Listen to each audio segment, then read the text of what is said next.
Selamat siang dan salam sejahtera untuk kita semuanya.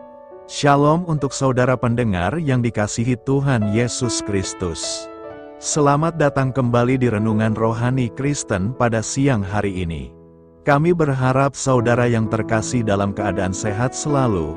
Kiranya damai sukacita dan perlindungan Roh Kudus melimpah di dalam hati dan pikiran saudara saat ini. Sebelum kita mulai renungan pada siang hari ini, marilah kita bersama-sama berdoa. Ya Bapa, terima kasih atas hari baru dan kesempatan untuk bekerja hari ini. Ampuni segala kesalahan kami. Kami berdoa untuk pekerjaan hari ini.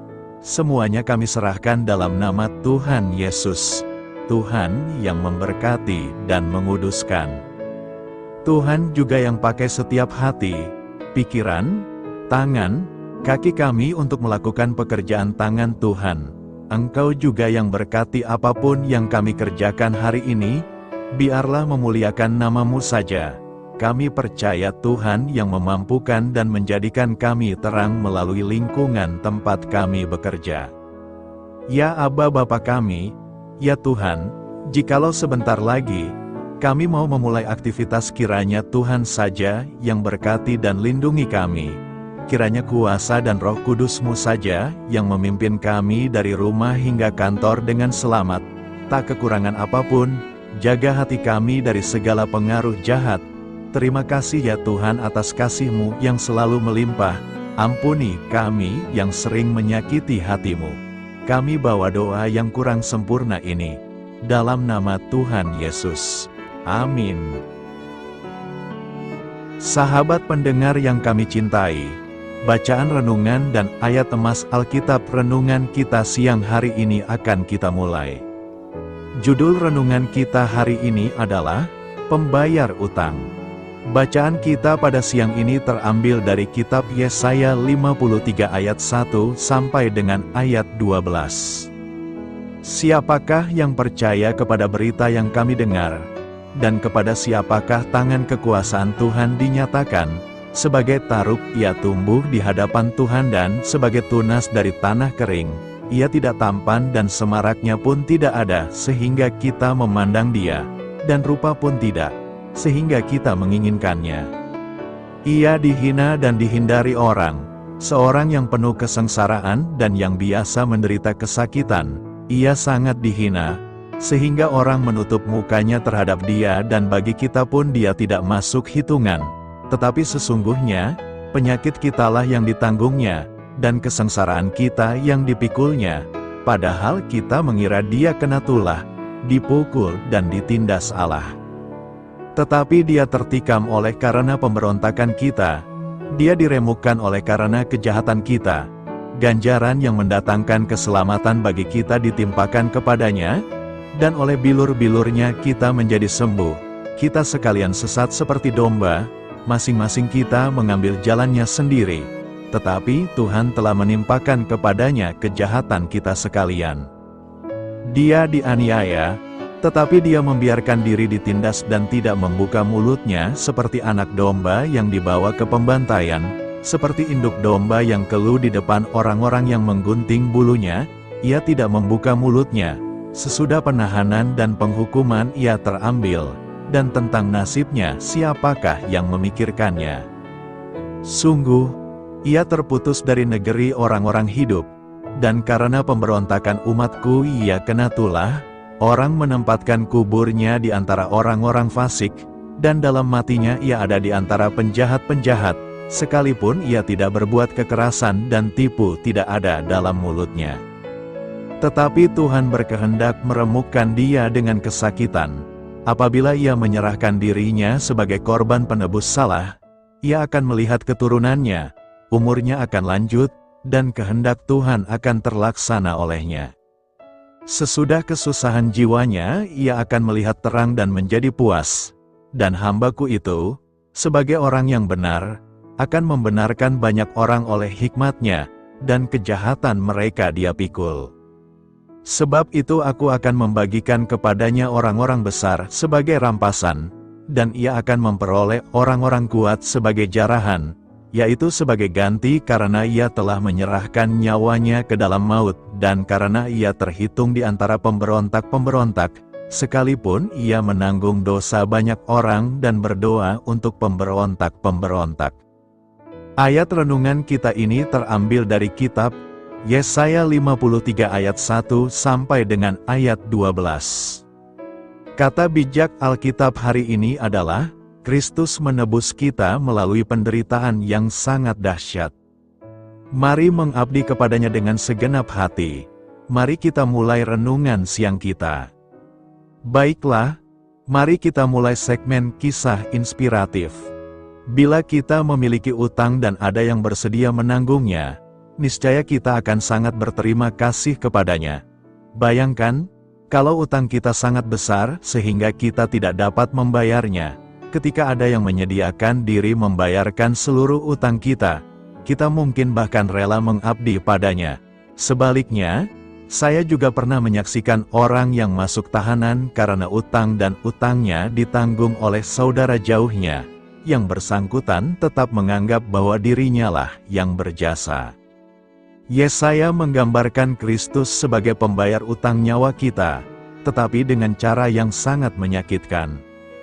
Penderitaan Kristus digambarkan secara luar biasa dalam Yesaya 53. Begitu dramatis, tetapi puitis dan indah. Yang menarik, Yesaya memulai pasal ini dengan pertanyaan, siapakah yang percaya kepada berita yang kami dengar? Begitu menderitanya juru selamat kita sehingga sulit untuk mempercayai gambaran Yesaya ini. Kristus tidak melawan ketika dinista, dianiaya, dan dibunuh dengan cara yang teramat keji. Seperti anak domba yang dibawa ke pembantaian, dia disejajarkan dengan penjahat demi menanggung dosa, penyakit akibat dosa, dan kesengsaraan kita. Yang percaya kepada Kristus harus memperlihatkan respons yang tepat atas penderitaan yang pernah ia alami. Sebab, pada dasarnya kita adalah orang-orang berutang yang tidak mungkin sanggup melunasinya sendiri. Sepatutnya lah kita mengabdi kepadanya yang telah membayar utang dosa kita dengan segenap hati. Selamat siang dan selamat melanjutkan aktivitas saudara pendengar seperti biasanya, dan saya harap berkat Tuhan melimpah ruah atas saudara pendengar dan tetap di dalam perlindungan Tuhan. Di masa sulit sekarang, kami berharap kepada saudara pendengar untuk selalu berpegang teguh kepada Kristus saja dan tidak mempercayai ajaran sesat yang mengatasnamakan Kristus dengan sesuatu di luar dari gereja. Doa saya menyertai saudara sekalian. Saya memberkati Anda agar sewaktu Anda mencarinya dari Dia, Bapa Surgawi Anda akan memberikan bagi Anda roti harian Anda. Dalam nama Yesus Kristus, Tuhan yang berkuasa atas alam semesta dan menuntun kita kepada iman yang menyelamatkan. Tuhan Yesus menyertai senantiasa. Tuhan memberkati. Amin.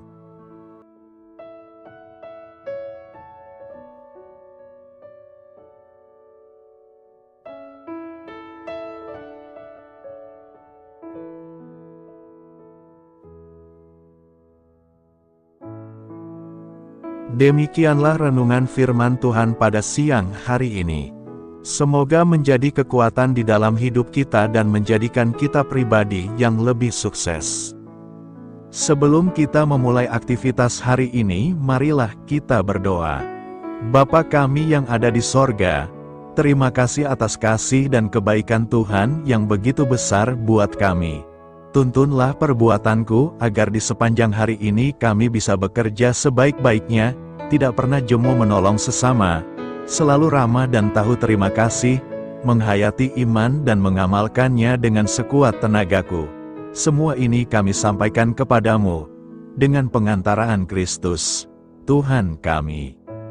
Allah, Bapa kami bersyukur kepadamu, bahwa dengan bekerja kami boleh ambil bagian di dalam karya-Mu mensejahterakan dan membahagiakan sesama kami umat manusia.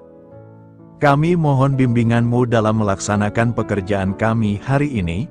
Bimbinglah kami agar sanggup bekerja dengan semangat kasih, dengan riang, rajin dan jujur. Terima kasih, Tuhan. Dalam nama Tuhan Yesus Kristus Tuhan dan Juru Selamat kami, Bapa kami yang baik, kami mengucap syukur dan berdoa. Amin.